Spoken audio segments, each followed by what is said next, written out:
Lori here. I'm here today to do my reading rush slash booktubeathon TBR. I'm actually super excited for this. I actually look forward to this readathon every year. It's super fun. This year is going to be a little bit different because ironically I'm going on vacation the week of this, but it's like a driving road trip, so I will have a lot of reading time. So I will get a lot of reading done, and I don't actually drive, so my cousin will be doing all the driving. So the good news is I will have a lot of hours to read, especially Thursday and all day Friday. Well, Thursday night probably. So I'm probably going to get a lot of reading done, but I probably won't get a lot of reading done Friday just because I'm going to be in Virginia. But I want to share my TBR with you. I'm definitely going to do a reading vlog as well. It will probably end Thursday. And then I'll wrap it up when I come back home and show you guys what I wound up reading for the rest of the week. When I'm on vacation, I might bring my camera and try to get a couple clips for you, but enough about my life plans. Let's get into the TBR. If you go to my blog post, it's linked on there, the website. But yeah, I'm really excited for these challenges. I participated last year and actually got a lot of reading done, so I hope that I have similar results. The first challenge is read a book with purple on the cover. That was super easy for me because I chose Aurora Rising by Amy Kaufman and Jay Kristoff, and also this is not technically on Goodreads, but also Memento, which was the pre-order incentive. I got mine from Good Choice Reading, so it is signed. Someone told me that I was looking for books that like are similar to like 11 and Stranger Things, and people said that this Aurora reminds them a lot. But I know that this book is about a guy named Tyler Jones. He's a star pupil. He's really excited to make his own space crew, I guess, and he's expecting to get the best of the best, but he doesn't wind up with the best of the best. He winds up with the dregs. And the one kid's a cocky diplomat with a backbone and sarcasm, a sociopath scientist with fondness for shooting her bunkmates, a smartass tech whiz with the galaxy's biggest chip on his shoulder, an alien warrior with anger management issues, a tomboy pilot who's totally not into Thai, in case you're wondering. And then I guess Aurora is a girl that they wind up finding. It sounds super fun. I actually haven't heard a lot about this book, to be very honest. I loved Amy and Jay's previous series, Illuminae. So I'm equally excited to dive into this read. And this book is pretty long. Well, it's close. It's 450 pages. So this might be one of the first books that I read over the weekend or not, but that's my plan right now. So this is the first one for that challenge. The next challenge is read a book in the same location. And I'm going to come up with like one of these and then I'm going to tell you guys my backup plan. But the book I was thinking of reading is The Truth About Stacey, the graphic novel from Renee Telgemeier, inspired by Anne-Marie Martin's story of the Babysitter's Club. Same location, I mean read it in the same location. So I go on bike rides every single day, and there's a park up in town that I normally sit for like 30 and 40 minutes and I just read. So my first potential plan is just to go up there one day and just read through the graphic novel. I got it on my Kindle. So it might be like an easy quick read, and it's like graphic novels I tend to dive through really, really fast. My next plan is to maybe take one of the next books on my TBR and read the whole thing in the car with my cousin on Thursday, or whenever we're in the car, because I'm going to be in the car for a lot of hours. So that's another potential, and if I wind up doing that, I might want to bring like a contemporary, something that I can easily dive through, or the thriller that I'm going to talk about in a little bit. So the potentiality is if I don't do it before I go with my cousin, I might just read it. I might read The Truth About Stacey at home. So that's my two options: read The Truth About Stacey in the park, or read my thriller book on the car ride down to Virginia. Prompt is read a book that you meant to read last year. This was actually really easy for me because it's Sadie by Courtney Summers. I have heard amazing things about this thriller.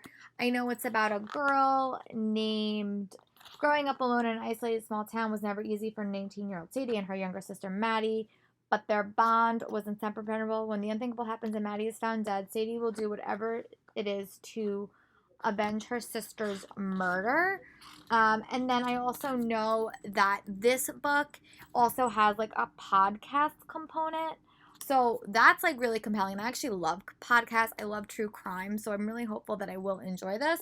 And it's actually a rather quick read. So I hope to actually be able to dive in this and finish this, especially even if it's when I go on my trip, because I know that these books are very, very hard to read. I know it deals with a lot of like emotional topics, but I know that it's a really good read. I remember if I'm remembering correctly, Super Space Chick really, really liked it.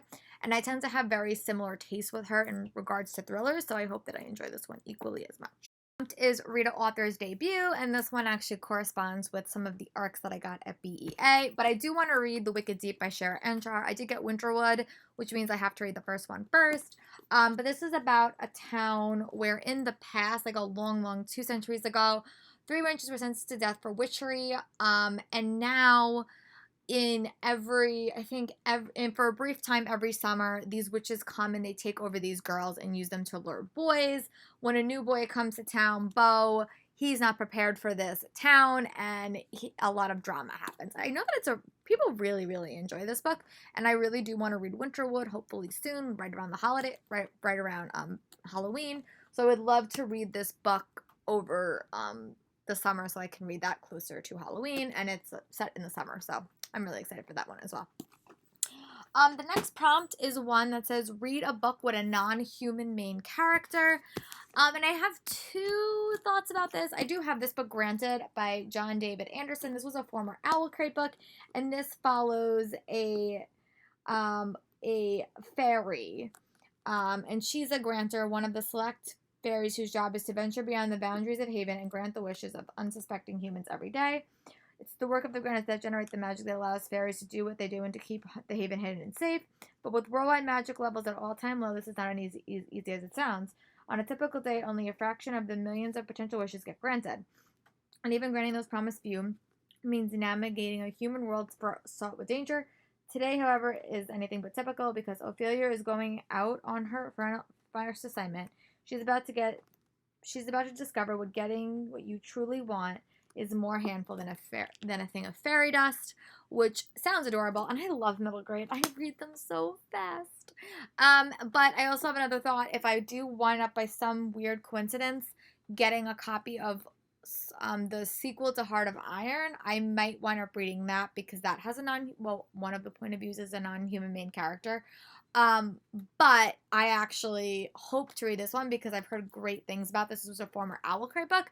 So those are my 2 thoughts, but this is the one that I'm going to plan on reading.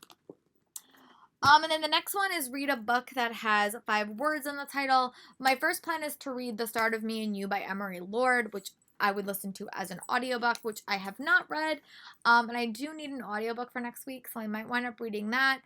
But if for some reason that doesn't happen, I might wind up reading the second Keeper of the Lost Cities book, which I think is Keeper of the Lost Cities Everblaze. I'm in the middle of reading Exile, and Everblaze is over there. But this is my potential book for that if I don't wind up listening to The Start of Me and You. And then the last official challenge is to read a book based on an adaptation, and I just finished rewatching all of Stranger Things last week. So I might actually wind up rewatching a couple of those episodes, and I might wind up reading Suspicious Minds by Gwenda Bond. This is the book that follows. I think this is the one that follows Eleven's mom and Dr. Martin Brenner.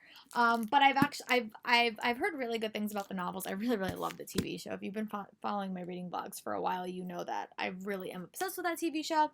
And then the last official challenge is to read 7 books, which I don't think is going to happen.